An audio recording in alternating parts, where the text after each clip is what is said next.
Hello my dear students, I am GD sir. Okay, now we start the physics. सबसे पहले हम लोग आज ये इंट्रोडक्शन वीडियो है, डे 1 पे हम इसको स्टार्ट कर रहे हैं। आज से आप लोग क्लास 11th में हैं, तो ये मान के चलिएगा आपका मैं क्लास 11th में स्वागत करता हूँ। देखिए 10th स्टैंडर्ड तक बच्चों को हम लोग कहते हैं कि अभी आप छोटे बच्चे हो, और 10th स्टैंडर्ड तक बुक्स का साइज भी थोड़ा छोटा रहता है। तो बुक्स का साइज भी थोड़ा पतला रहता है। यहाँ पर जैसे ही 11th में आते हो देख लीजिए बुक बहुत आपकी थिक हैं, वेटेड हैं, तो रैंडमली हम लोग ये कंसीडर करते हैं कि आप बड़े हो गए। तो चलिए अपने आप को बड़ा मानते हुए पढ़िएगा। अब ज़्यादा टाइम आपको इन्वेस्ट करना है एजुकेशन पे, इधर उधर का टाइम बर्बाद करना बंद करिए। हम लोग फिज़िक्स में आ रहे हैं। देखिए फिज़िक्स सीखना है तो सबसे पहला वर्ड हम लोग जो फिज़िक्स है इसकी डेफिनेशन पे स्टार्ट करेंगे कि फिज़िक्स क्या है, और फिज़िक्स साइंस का ब्रांच है। तो साइंस क्या है, 2 पॉइंट्स पहले हम आपको इंट्रोडक्शन में समझाएंगे। फिर हमारा जो टॉपिक है वो है मैथमेटिकल टूल्स, हम उसकी बात करेंगे। तो सबसे पहले नोट्स ज़रूर बना लिया करिए, इसलिए आप लोग अपना पेपर पेन निकाल लीजिएगा, कॉपी पेन जिसमें भी नोट करें। सबसे पहला पॉइंट डाल दीजिए साइंस, यानी कि question is created that what is science. Okay, now introduce what is science. Science पे हम लोग बात करेंगे। साइंस क्या है, चलो इस पे बात करते हैं। इसका कलर कॉम्बिनेशन चेंज करते हैं, थोड़ा ब्लैक ले लें। अच्छा ठीक है, साइंस क्या है, चलो इस पे बात करते हैं। राइट, साइंस की डेफिनेशन क्या होती है। देखिए साइंस हम लोग स्टडी के उस ब्रांच को कहेंगे, उस सब्जेक्ट को कहेंगे जिसमें हम लोग वेल ऑर्गेनाइज्ड सिस्टमेटिक स्टडी करें किसी भी चीज़ से रिलेटेड, और जिसमें एक्सपेरिमेंट और ऑब्जर्वेशन शामिल हों। साइंस की स्टडी को डिस्कस करने के लिए हमें ये कहना है कि साइंस एक ऐसा सब्जेक्ट है जिसमें हम किसी भी फिनोमिना के बारे में वेल सिस्टमेटिक ऑर्गेनाइज्ड स्टडी करें with the help of observations and experiment. तो ये तो साइंस की डेफिनेशन लिख लीजिए, कोई पूछता है तो आप बता पाएंगे। साइंस इज दैट ब्रांच या दैट सब्जेक्ट, कुछ भी कह सकते हैं, that subject in which we study any phenomena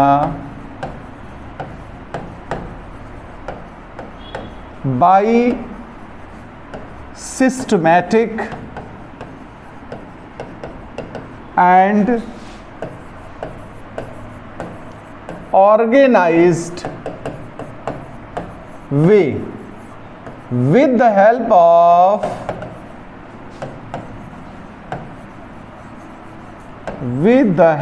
of experiment and observations।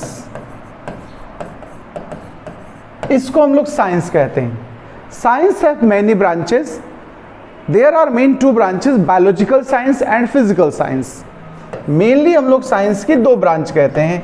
एक होता है हमारा फिजिकल साइंस, जिसको हम फिजिक्स भी कहेंगे, और दूसरी ब्रांच हमारी बायोलॉजिकल साइंस होती है, जिसको बायोलॉजी कहेंगे आप, या नेचर साइंस भी कह सकते हैं। ये साइंस के 2 ब्रांचेस रहेंगे। अब हम लोग नेक्स्ट स्टेप पे आएंगे। कलर इसका मज़ेदार नहीं लग रहा मुझे, मैं थोड़ा सा चेंज ही कर लेता हूँ। ठीक है, और इसको ले लेते हैं, चेंज करके देखते हैं क्या क्या होता है। ठीक है, अब हम बात करते हैं दूसरे स्टेप पर। तो इसमें फिजिकल साइंस या हम फिजिक्स की बात करने वाले हैं। फिजिकल साइंस या फिर फिजिक्स भी कहेंगे आप। फिजिक्स का अगर संस्कृत वर्जन कहें तो भौतिकी होता है। क्या होता है इसका संस्कृत वर्जन? भौतिकी, भौतिक शास्त्र भी कहते हैं। फिजिक्स क्या है, अब हम इसकी बात करते हैं। जो फिजिक्स वर्ड है, ध्यान रखिएगा, ये ग्रीक लैंग्वेज के एक वर्ड फ्यूसिस से बना है। ध्यान देना, थोड़ा सा स्पेलिंग पे ध्यान देना इसकी। एक्चुअल में फ्यूसिस है। फिजिक्स को अगर हम डिफाइन करें तो हम कहेंगे physics term is originated from the Greek language word known as physis which means the nature. Okay, physics आप ऐसे लिख सकते हैं, physics is the term originated from Greek language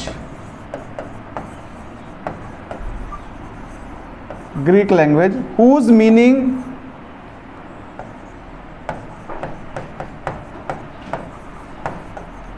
meaning is nature and actually known as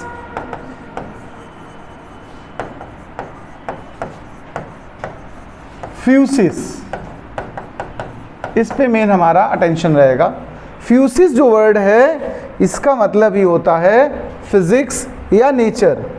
फ्यूसिस हमारा क्या है, physics या फिर नेचर हम बोलते हैं फ्यूसिस को, ठीक है। फिजिक्स टर्म का मतलब ये आया है ग्रीक लैंग्वेज के वर्ड फ्यूसिस से। फिजिक्स के अंदर अब हम लोग इंट्रोडक्शन करेंगे। अभी आप कह रहे थे कि बहुत काला कलर आ रहा था, राइट? यही तो कह रहे हैं आप हमसे। एक्चुअल में ऐसा नहीं कि मैं काला हूँ, सभी काले हैं। इंडिया ही काले लोगों का देश है। बस फ़र्क क्या है कि कोई थोड़ा सा कम काला है, कोई थोड़ा सा ज़्यादा काला है। जो अपने को गोरा समझ रहे हैं ना, वो कंफ्यूज हैं। गोरे कौन होते हैं? अंग्रेज। इंडियन कोई गोरा होता है बताओ? जिसको हम कहते हैं गोरे हो तो गलत बात है ना। वी आर करिया, हम सब कैसे करिया हैं, काले हैं। हाँ, बस थोड़ा कम ज़्यादा टोन में डिफरेंस हो सकता है। तो काला हूँ तो दिखेगा भाई काला, उसमें कोई मतलब वाइटनेस कहाँ से आ जाएगी यार। फिजिक्स तो आप समझ ही गए। पहली बात, फिजिक्स जो है वो ग्रीक लैंग्वेज के वर्ड फ्यूसिस से बना है। अब फिजिक्स का डिफिनीशन क्या है, ये तो मैंने उसका टर्म ओरिजिनेशन बताया। अब डेफिनेशन की हम बात करेंगे तो कहेंगे physics is that branch of science, ध्यान से समझना, physics is that branch of science, that branch of science in which we study about phenomena of nature। देखिए हम लोग जो नेचर के फिनोमिना हैं उनकी स्टडी करेंगे फिजिक्स में। अब आप सोचते हो कि नेचुरल फिनोमिना तो ज्योग्राफी में भी होते हैं, नेचुरल फिनोमिना तो बायोलॉजी में भी होते हैं। यहाँ पर फिजिक्स में उन नेचुरल फिनोमिना की स्टडी की जाएगी जिन नेचुरल फिनोमिना का कंसर्न किसी न किसी फॉर्म में मटेरियल के साथ और एनर्जी के साथ होगा। ध्यान रखिएगा। तो हम कहेंगे phenomena of nature those concern with matter and energy, matter and energy, इसको हम लोग फिजिक्स कहते हैं। तो फिजिक्स को अगर बहुत सिंपल वर्ड्स में पूछा जाए भाई कि व्हाट इज फिजिक्स, तो आप इसमें दो बातें बताएंगे। सबसे पहली बात बताएंगे physics term is originated from the Greek word physis whose meaning is nature. Okay, तो फिजिक्स क्या है? नेचर साइंस है, ठीक है। अब नेचर में भी सभी फिनोमिना यहाँ नहीं पढ़ेंगे, तो हम ये बताएंगे कि फिजिक्स के अंदर हम उन फिनोमिना की स्टडी करते हैं जिनमें किसी न किसी फॉर्म में या तो एनर्जी या मैटर या दोनों ही कंसर्न होते हैं, अटैच होते हैं। जितना कुछ फिजिक्स में पढ़ाएंगे हम आपको, सब में कहीं ना कहीं या तो नेचर होगा यानी मैटर होगा या फिर एनर्जी होगी। मेनली एनर्जी और मैटर का कंसर्न वाले फिनोमिना फिजिक्स के अंदर हम लोग पढ़ते हैं। फिजिक्स की बहुत सी ब्रांचेज हैं, देखो बता दें आपको। जैसे मैकेनिक्स तो अभी हम पढ़ेंगे ही पढ़ेंगे। देखो ये एक मैकेनिक्स हो गई ब्रांच। दूसरी ब्रांच होती है थर्मोडायनामिक्स। क्या होती है भाई जी? थर्मोडायनामिक्स। जरा ब्रांचेस के नाम बता देते हैं, आप जान जाओगे। थर्मोडायनामिक्स होता है, एक होता है वेव मोशन कहते हैं इसको हम लोग। एक हो जाएगी हमारी इलेक्ट्रोमैग्नेटिज्म, इलेक्ट्रोमैग्नेटिज्म, इलेक्ट्रोमैग्नेटिज्म को हम लोग इलेक्ट्रोडायनामिक्स भी कहते हैं, ध्यान रखिएगा। हम लोग क्या बोलेंगे? Electrodynamics. Why are not this slides, क्यों नहीं स्लाइड हो रहा है? इलेक्ट्रोडायनामिक्स। चलो और आगे बताते हैं। फिफ्थ वन, इलेक्ट्रोडायनामिक्स के बाद हम लोग पढ़ते हैं मॉडर्न फिजिक्स। क्या पढ़ेंगे? Modern physics. एक होती है रिलेटिविटी। रिलेटिविटी ज़्यादातर कंसर्न करती है आइंस्टाइन से। वर्ड जरूर सुना होगा आपने, रिलेटिविटी। आइंस्टाइन को नोबेल लेकिन रिलेटिविटी के लिए नहीं मिला है, ध्यान रखिएगा। आइंस्टाइन फेमस किसके लिए हुए? लेकिन रिलेटिविटी के लिए। जैसे E = mc², ये रिलेटिविटी कॉन्सेप्ट है, ठीक है। बट आइंस्टाइन को नोबेल किसके लिए मिला पता किसी को? नोबेल प्राइज मिला आइंस्टाइन को 1921 का, 1922 में मिला है इनको फोटो इलेक्ट्रिक इफेक्ट के लिए। किसके लिए मिला है? हाँ, photo electric effect is concern with modern physics. एक और फिनोमिना है जिसको हम लोग बोलते हैं न्यूक्लियर एंड एटॉमिक फिजिक्स। क्या बोलते हैं? Nuclear and atomic physics. एक और ब्रांचेस बहुत सी हैं, खैर अभी तो और भी बढ़ गई हैं, लेकिन फिलहाल मेन हमने आपको बताई। एक लास्ट है solid state and electronics. Solid state and electronics, ये सब ब्रांचेस हैं फिजिक्स की। सॉलिड स्टेट इलेक्ट्रॉनिक्स क्या है? जो सॉलिड स्टेट है वो सेमीकंडक्टर मटेरियल पर बेस्ड है। पीएनपी, एनपीएन, या आपने चिप वगैरह सुनी होगी ना, माइक्रो प्रोसेसर, ये सब बनते हैं जो सेमीकंडक्टर डिवाइसेस, जिसको हम लोग इलेक्ट्रॉनिक्स बोलते हैं। इलेक्ट्रॉनिक डिवाइसेस जैसे कंप्यूटर है, मोबाइल है, ये सब क्या है? ये फ़ोन है, ये डिजिटल पैनल है, ये सब क्या है? These are electronic devices, okay. और इनमें जो मटेरियल यूज हुआ वो क्या है? सॉलिड स्टेट है। तो उसकी स्टडी करते हैं। मेन इतना है। अब तो आजकल स्पेस फिजिक्स अलग पढ़ाने लगे, एस्ट्रोनॉमी अलग पढ़ाने लगे हम लोग। अब तो रोज़ कुछ ब्रांचेस बढ़ती जा रही। मेजर ब्रांचेस ये हैं आपकी। तो अब हम लोग देखिए फिजिक्स में हमने अभी क्या सीखा? पहले तो साइंस की डेफिनेशन सीखी। साइंस क्या होता है एक बार सुन लीजिए फिर से फाइनली।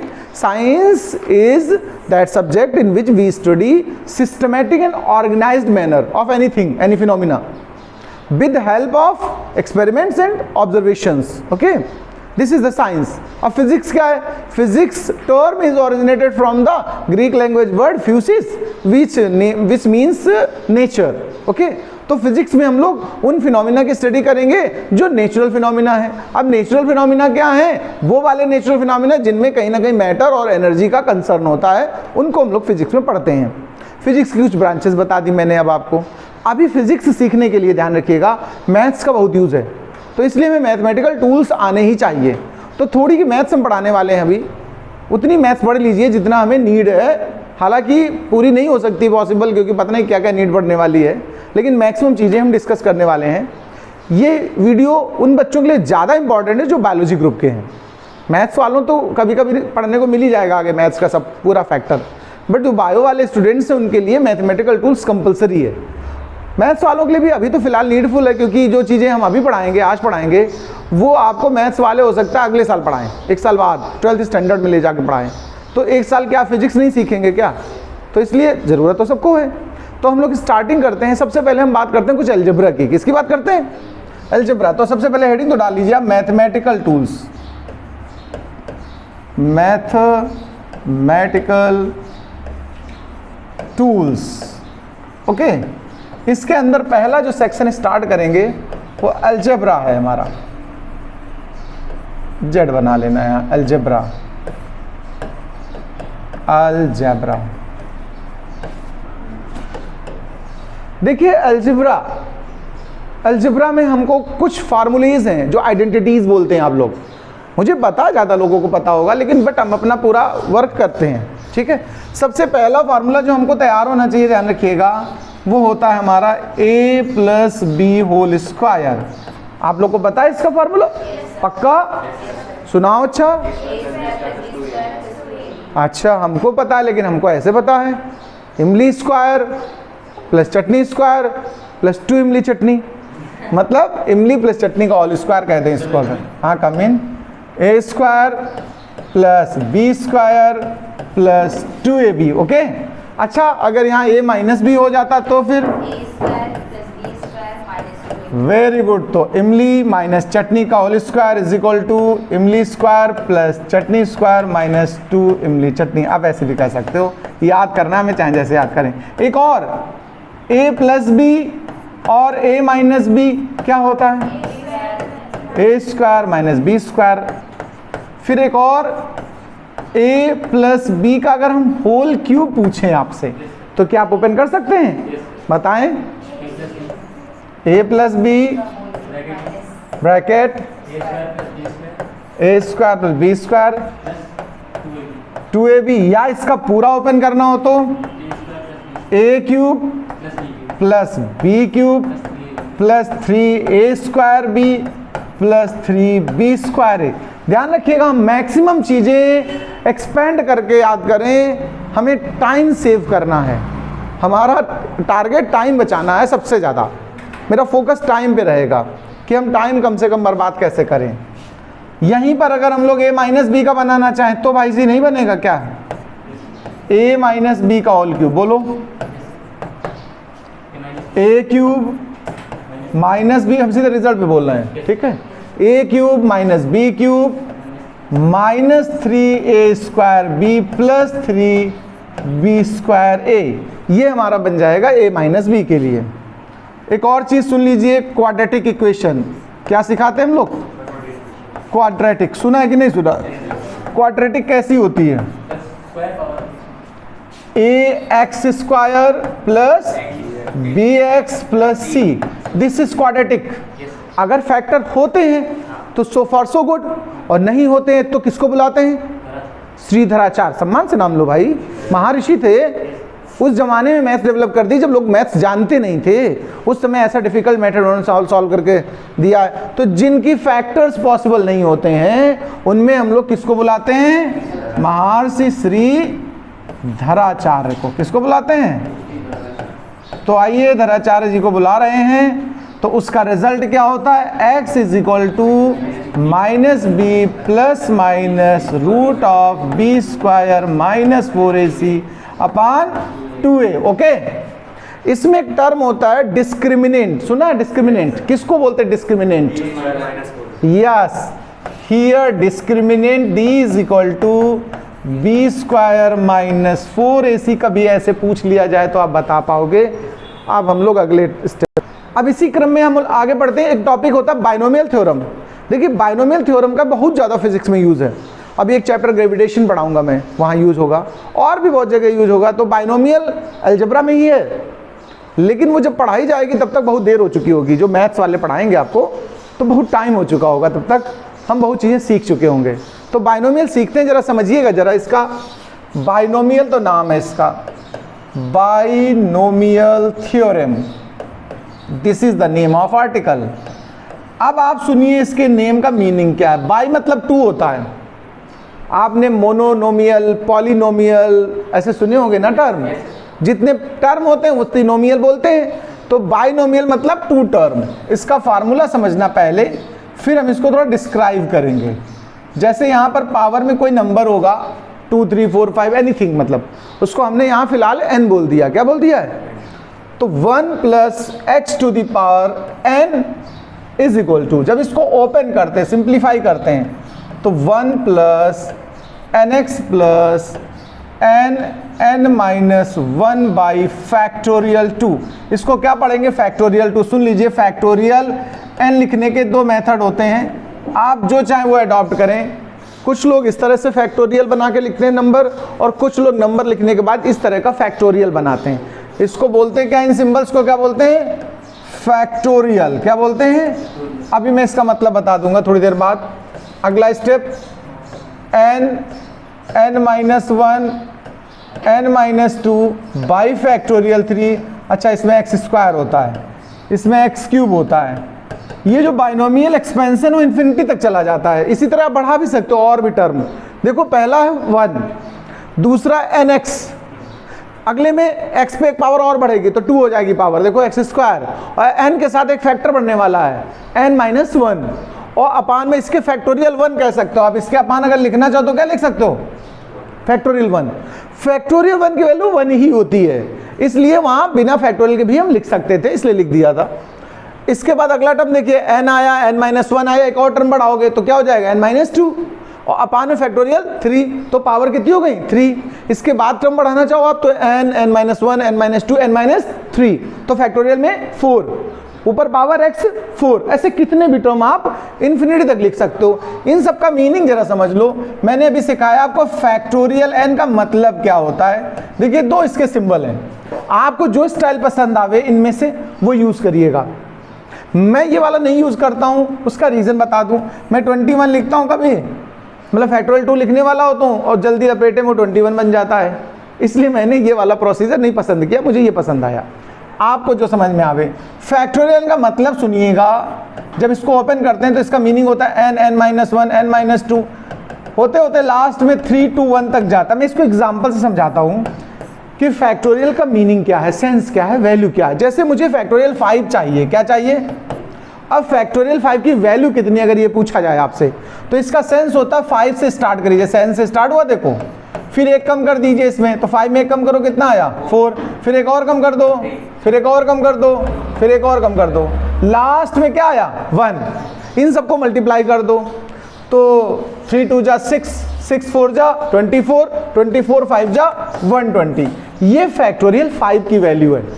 तो फैक्टोरियल जितना भी होगा, जैसे मान लो एग्जांपल के लिए फैक्टोरियल 10 लिखा था, तो इसका मतलब हुआ 10 into 9 into 8 into 7 into 6 into 5 into 4 into 3 into 2 into 1, multiply कर डालो सबको, this is the factorial. Okay, तो फैक्टोरियल से आप इंट्रोड्यूस हो पाए।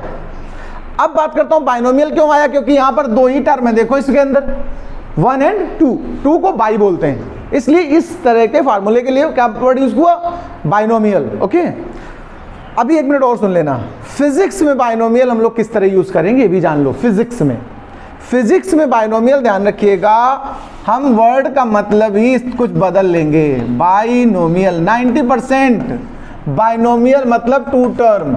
फिजिक्स को हम लोग 2 ही टर्म में बाइनोमियल ओपन किया करेंगे, ये 2 टर्म 90% प्रॉब्लम्स में। 1-8% कुछ प्रॉब्लम्स ऐसी होंगी जिनमें तीसरा चौथा टर्म यूज करना पड़ सकता है, इसलिए आपको आना सब चाहिए, लेकिन मोस्टली हम लोग ऐसे ओपन करेंगे 1 + x⁴ n अगर है तो इसको ओपन करेंगे 1 + nx प्लस आगे डॉट डॉट लिख देंगे बस। डॉट डॉट वाले जो टर्म होंगे वो निग्लेजिबल माने जाएंगे। कैसे होंगे, वो जब प्रॉब्लम डिस्कस करूंगा तब मैं समझाऊंगा अभी क्यों निग्लेजिबल हैं। तो 2 ही टर्म हमारे सिग्निफिकेंट हुआ करेंगे, उसी को आगे लेकर सॉल्व करेंगे, बाकी लीव कर दिया करेंगे। ये बाइनोमियल का कॉन्सेप्ट रहेगा, इसको भी नोट कर लो। तो बाइनोमियल में एक चीज और जरा यहां पर बता दूं आपको, अगर कभी फैक्टोरियल के अंदर निगेटिव टर्म हो, ध्यान देना, माइनस में अगर कोई वैल्यू हो तो पता फैक्टोरियल की वैल्यू कितनी हो जाती है, negative value for factorial becomes infinite. क्यों, वाई, रीजन सुन लें।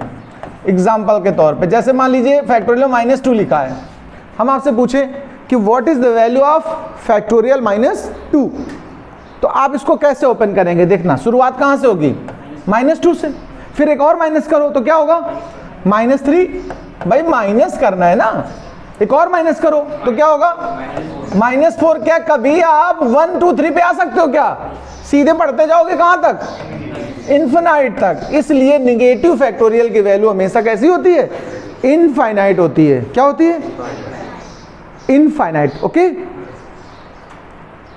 अब देखिए हम ये जो अभी सीख रहे थे ये तो बाइनोमियल फंक्शन है, ऐसा ही एक और फंक्शन होता है उसको बोलते हैं एक्सपोनेंशियल फंक्शन। क्या बोलते हैं, एक्सपोनेंशियल फंक्शन, जरा जान लीजिए आप लोग। एक्सपोनेंशियल फंक्शन, ये भी बहुत इंपॉर्टेंट टर्म है, एक्सपोनेंशियल फंक्शन। एक्चुअल में एक्सपोनेंशियल फंक्शन का जो सिंबल है वो e⁻x होता है। क्या होता है, e⁻x, e² e³ कुछ भी होगा, मतलब इसको जब एक्सपेंड करते हैं, ओपन करते हैं, तो फार्मूला इसका समझना 1 + x + x² by factorial 2 + x³ by factorial 3 and so on up to infinity. आप कितना भी ले जा सकते हो।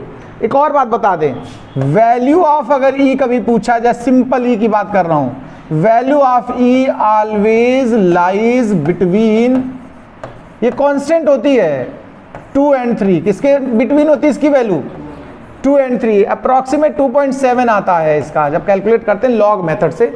तो आप ऐसे याद रखो कि e की जो वैल्यू है सिंपल e की, मतलब e टू द पावर 1 हो अगर, तो सिंपल e की वैल्यू कितनी होती है अप्रोक्सीमेट 2.7, यानी 2 और 3 के बिटवीन होती है। इसको बोलते हैं हम लोग क्या, एक्सपोनेंशियल फंक्शन। क्या बोलते हैं, एक्सपोनेंशियल फंक्शन। हमेशा ये फिक्स है, कांस्टेंट है। तो ऐसे ये अलजेब्रा में प्रूविंग भी है, जब मैथ्स आप पढ़ेंगे तो उसमें आता है prove that the value of e is between 2 and 3। Okay, तो ये एक्सपोनेंशियल फंक्शन हमने आपको सिखा दिया। अब हम अगले वीडियो में सिखाएंगे आपको, ये अलजेब्रा हो गई है, अब अगले वीडियो में मेंसुरेशन पे बात करेंगे।